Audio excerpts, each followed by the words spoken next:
जिंतूर तालुक्यातील कौसळी येथील जिल्हा परिषद शाळेमध्ये आज दिनांक 10 एप्रिल रोजी विश्वरत्न डॉक्टर बाबासाहेब आंबेडकर तसेच क्रांतीसूर्य महात्मा ज्योतिबा फुले यांच्या जयंतीनिमित्त रांगोळी चित्रकार तथा रांगोळी कलाकार या ज्ञानेश्वर बर्वे कौसळीकर यांनी भव्य दिव्य रांगोळी साकारलेली आहे आणि ही रांगोळी पाहण्यासाठी गावातील लहान मोठ्या प्रमाणात नागरिक व महिला उपस्थित आहेत। तर येथे काही विद्यार्थी उपस्थित आहेत, त्यांच्याशी आपण थोडक्यात संवाद साधूया।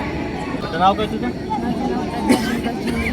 आता हे जे डॉक्टर बाबासाहेब आंबेडकर तसेच महात्मा ज्योतिबा फुले यांच्या जयंतीनिमित्त ज्ञानेश्वर बर्वे यांनी रांगोळी साकारली, तर हे कशा पद्धतीने साकारली व तुमचं काय सहकार्य लाभलेलं आहे? सरला आधी सुचलं हे आणि मग सर म्हणले आपण हे करूया। मग आम्ही म्हणलं हो सर आपण करूया हे। मग आम्ही सकाळपासून ते आखणी करत होतो। मग आखणी झाली आमची। मग आम्ही सरनं आम्हाला ते चित्र काढून दिलं, त्याच्यावर दिवे ठेवण्याचं काम, पुन्हा ते बरोबर करण्याचं, वाती टाकण्याचं, पुन्हा तेल टाकण्याचं ते आम्ही काम केलं। सर आम्हाला गाईड्स करतच होते आणि आम्ही ते प्रोत्साहन देतच होतो सरला। ही रांगोळी साकारण्यासाठी किती वेळ लागला आणि किती विद्यार्थी सहकार्य केले? जवळपास 7 ते 8 तास लागले हे सगळं करण्यासाठी। शिक्षकांचं आणि आमच्या दोघांचंही यात सहकार्य होतं। दोघांनी म्हणून 7 ते 8 तासात हे केलं आणि विद्यार्थ्यांची संख्या म्हणजे जास्त काही नव्हती, पण 25-30 तर विद्यार्थी सहजच होते आणि 25-30 विद्यार्थ्यांनी हे सगळं केलं। बाकीच्या विद्यार्थ्यांनी वाती बनवणं हे करणं, विद्यार्थिनींनी सकाळपासून मुलींनी वाती स्वतः बनवल्यात इथं येऊन आणि तेल आम्हीच घेतलं होतं। ज्ञानेश्वर बर्वे यांच्यातून काय प्रेरणा आणि मार्गदर्शन? ज्ञानेश्वर बर्वे सर दर महापुरुषांच्या जयंतीला प्रत्येक काही ना काही उपक्रम राबवत असतात। वेगवेगळ्या गेले 2 वर्ष आम्ही मानवी साखळी छत्रपती शिवाजी महाराज सुद्धा साकारले होते। यावर्षी दिव्यांनी आणि फुलांच्या पाकळ्यांनी आम्ही शिष्यगुरू म्हणजे डॉक्टर बाबासाहेब आंबेडकर आणि महात्मा फुले यांची मूर्ती साकारलेली आहे। तब्बल 1135 दिवे प्रज्वलित करून आम्ही डॉक्टर बाबासाहेब आंबेडकर यांना महावंदना केली आहे आणि 199 किलो फुले यांच्या पाकळ्यांनी महात्मा फुले यांना मानवंदना केली। ज्ञानेश्वर बर्वे हे कौसळी येथील कलाकार आहे आणि त्यांनी अनेक दिवसापासून महापुरुषांच्या रांगोळ्या साकारतात। आज रोजी त्यांनी डॉक्टर बाबासाहेब आंबेडकर आणि क्रांतीसूर्य महात्मा ज्योतिबा फुले यांची रांगोळी साकारली आणि गावातून मोठ्या प्रमाणात नागरिक ती रांगोळी पाहण्यासाठी आलेले आहेत। तर तुम्हाला काय वाटतं? पाहिलं तर कौसळीला लाभलेलं वैभव, कारण कलेचं वैभव प्रत्येकाला लाभत नाही। आमच्या कौसळीला लाभलेलं वैभव म्हणजे आदरणीय ज्ञानेश्वर बर्वे सर आणि ते म्हणजे पुस्तकी ज्ञान लेकरांना असतं, विद्यार्थ्यांना पुस्तकी ज्ञान देणं आवश्यकच आहे, पण त्याबरोबर हे लेकरांचं जे प्रोत्साहन आहे या गोष्टीला, की कलेला जे प्रोत्साहन मिळते ते ज्ञानेश्वर बर्वे सरांमुळे मिळते। मला तरी वाटतं की पुस्तकी ज्ञान सगळेच देतात, पण हे जे कलेचं वैभव आपल्या कौशल्यात निर्माण करण्याचं काम करतात ते ज्ञानेश्वर बर्वे सर करतात आणि त्यांच्या या कार्याला खूप खूप शुभेच्छा। शाळेतले शिक्षक ज्ञानेश्वर बर्वे सर यांनी आज रोजी भव्य दिव्य रांगोळी साकारली, त्याबद्दल काय? ज्ञानेश्वर बर्वे सर यांच्याबद्दल तर मी असं म्हणेल की अप्रतिम, ते कलाकार म्हणून एक तर अप्रतिम आहेत आणि विद्यार्थ्यांसमोर जर त्यांची जे काही उपक्रम घेतात, हा त्यांचा मोठा असा 3रा उपक्रम आहे। तर आव्हान कसं पेललं पाहिजे, किती कमी वेळ जरी असेल तर नियोजन कसं केलं पाहिजे, सर्वांना सामावून कसं घेतलं पाहिजे आणि कोणतंही आव्हान असेल तर ते नैसर्गिक ज्या आपत्ती आहेत त्यांना सुद्धा तोंड देऊन कसं आव्हान पेललं पाहिजे आणि चांगल्या प्रकारे प्रतिकृती कशी तयार केली पाहिजे, कोणतंही काम नियोजनबद्ध कसं केलं पाहिजे हे शिकण्यासाठी हे मुलांना शिकायला मिळतं, प्रत्यक्ष रूपामध्ये कृतीतून शिकायला मिळतं। आमच्या प्रशालेमध्ये कौसळी येथे ही 3रा उपक्रम असून ही जयंती जे साजरी करतो आम्ही, तर त्यामध्ये मुलांमध्ये संघभावना निर्माण होते।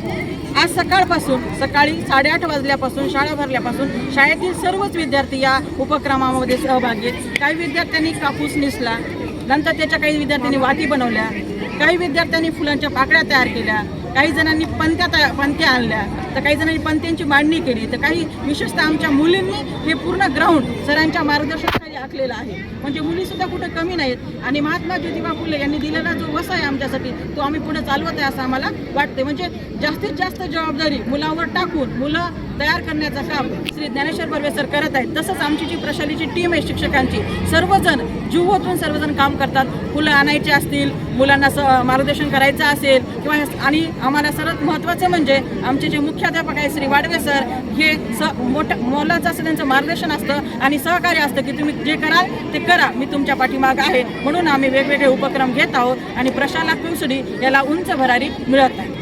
त्या रांगोळीच्या कार्यक्रमासाठी प्रमुख पाहुणे म्हणून वावळे मॅडम आहेत, तर त्यांच्याकडून आपण थोडक्यात संवाद साधूया. मॅडम, काय सांगणार तुम्ही हे जे ज्ञानेश्वर बर्वे यांनी रांगोळी सादर तर त्यांनी जे हे उपक्रम सुरू केलेले आहेत ना, तर हे फार छान आहेत की म्हणजे मुलांना प्रोत्साहन मिळतं आणि मेन म्हणजे कसं आहे, सगळ्यांनी मिळून कसं काम करायचं हे मुलं शिकतात. म्हणजे कसं असतं का, बरेचसे उपक्रम असतात की बरेच खेळ वगैरे स्पोर्ट्स असतात स्कूलमध्ये, तर मुलं म्हणजे एकट्याने खेळतात ना, पण हे जे उपक्रम असे असतात की त्यांना मिळून करायचे असतात आणि मग आपण कसं राहतोय, कसे मिळून मिसळून कामं करतोय, ही फार महत्त्वाची गोष्ट आहे आणि त्यांच्या या उपक्रमामधनं खरंच मुलांना ही गोष्ट शिकण्यासारखी आहे. शाळेचे मुख्याध्यापक वावळे सर उपस्थित आहेत.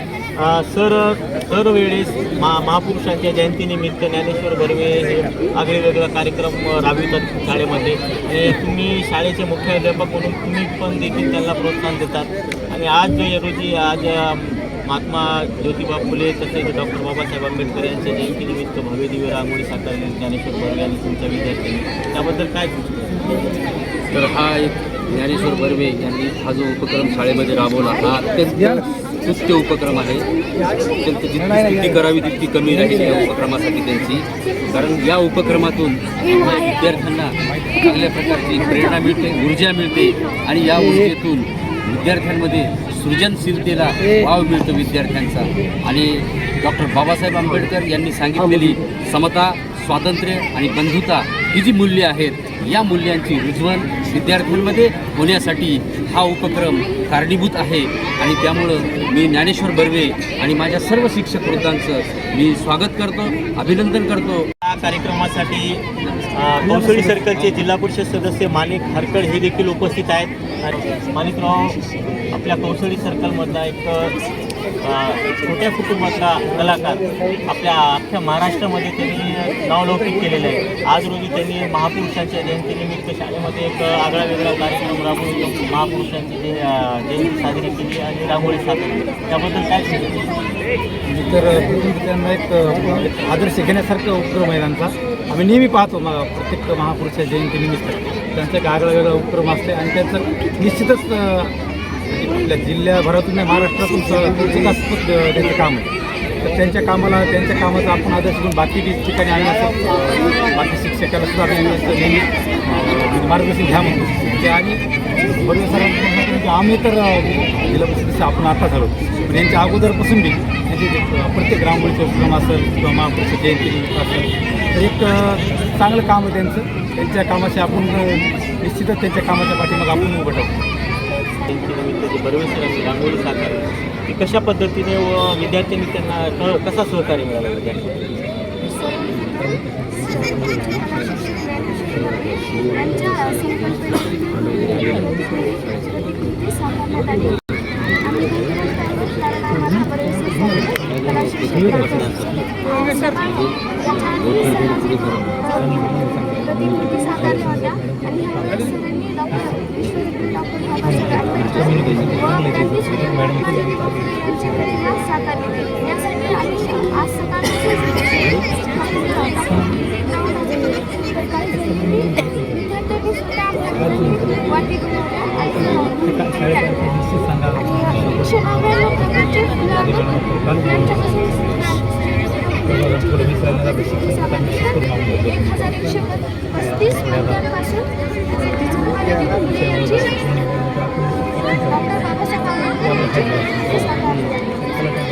शाळेतले शिक्षक ज्ञानेश्वर बर्वे दर वेळेस विविध महापुरुषांच्या जयंत्यानिमित्त रांगोळी साकारण्याचे कार्यक्रम घेतात. आज रोजी त्यांनी 2 महापुरुषांच्या रांगोळ्या ज्ञानेश्वर बर्वे हे आमच्या शाळेत अतिशय प्रतिभावंत शिक्षक आहेत. प्रतिभेचे गुणाभाग्य त्याला लाभेल कलेमुळं त्यांनी गावाचं नाव मोठं केलेलं आहे, त्यांच्या कलेमुळं त्यांनी शाळेचं नाव मोठं केलेलं आहे आणि त्यांच्या कलेची प्रेरणा घेऊन आमचे विद्यार्थीसुद्धा प्रतिभावान बनण्याचा प्रयत्न करत आहेत आणि ते प्रतिभावान बनवत आहेत. असंच दिवसेंदिवस त्यांच्या हातून उत्तमोत्तम कार्य घडावं अशी मी त्यांना सदिच्छा व्यक्त करते. आपल्यासोबत महाराष्ट्रात प्रसिद्ध कलाकार, रांगोळी चित्रकार उपस्थित आहेत. त्यांनी आज 2 महापुरुषांच्या जयंतीनिमित्त एक भव्य दिव्य रांगोळी साकारली, त्याबद्दल अभिनंदन. आज रोजी तुम्ही डॉक्टर बाबासाहेब आंबेडकर तथा महात्मा ज्योतिबा फुले यांच्या जयंतीनिमित्त ही आगळीवेगळी रांगोळी साकारली, त्याबद्दल तुम्ही कसं मार्गदर्शन केलं विद्यार्थ्यांना आणि तुम्हाला कसं परिश्रम घ्यावं लागलं? खरं तर कोणत्याही महापुरुषाची जयंती आली माझ्या डोक्यामध्ये एक विचाराचं चक्र फिरत असतं की आपण काहीतरी आगळं केलं पाहिजे आणि असं बऱ्याच लोकांना किंवा बऱ्याच जागेवर होत असतं. परंतु या ठिकाणी आपल्या कौशलीच्या प्रांगणामध्ये करण्यासाठी शाळेचे मुख्याध्यापक सन्माननीय वाडवे सर असतील, राजन मॅडम असतील आणि शाळेतील सर्व शिक्षक सहकारी असतील, मॅडम असतील, यांच्या ह्या सर्व सहकार्यामुळं हे होत असतं. शाळेतील विद्यार्थी आहेत, खूप उत्सुक असतात, काहीतरी करायचं म्हटलं ते तळमळीनं तर असतात. सकाळी उपासपोटी आत्तापर्यंत लेकरांनी काही खाल्लेलं नाही, अगदी उपासपोटीने त्यांनी सगळ्यांनी हातभार लावू लागला. त्यामुळे हे झालं. कडक उन्हाचा पारा होता, संपूर्ण कडक उन्हाच्या पारामध्ये उन्हामध्ये सुद्धा डोक्यावर काही न घेता, पायात काही न घालता जीवन कौशल्य आर्टच्या सर्व कलाकारांनी आणि शाळेतील सर्व विद्यार्थ्यांनी आणि शाळेतील सर्व शिक्षकांनी, शाळेतल्या शिक्षिकांनी सुद्धा दिवसभर वाती हाताने केल्या. सर्वांच्या परिश्रमामुळं ही मी आगळीवेगळी कलाकृती फक्त डोक्यात आणू शकतो, परंतु सर्वांच्या मदतीमुळं मी सत्यात उतरू शकतो. इतरत्र ठिकाणी खूप मोठ्या ठिकाणी बोलवून येतं, परंतु आपल्या गावाशी आपलं काहीतरी नातं असलं पाहिजे, आपल्या गावातून आपली ओळख झाली पाहिजे. यासाठी मी हे प्रयोग इकडे तिकडे कुठेही न करता आपल्याच गावात करण्याचा प्रयत्न करत असतो.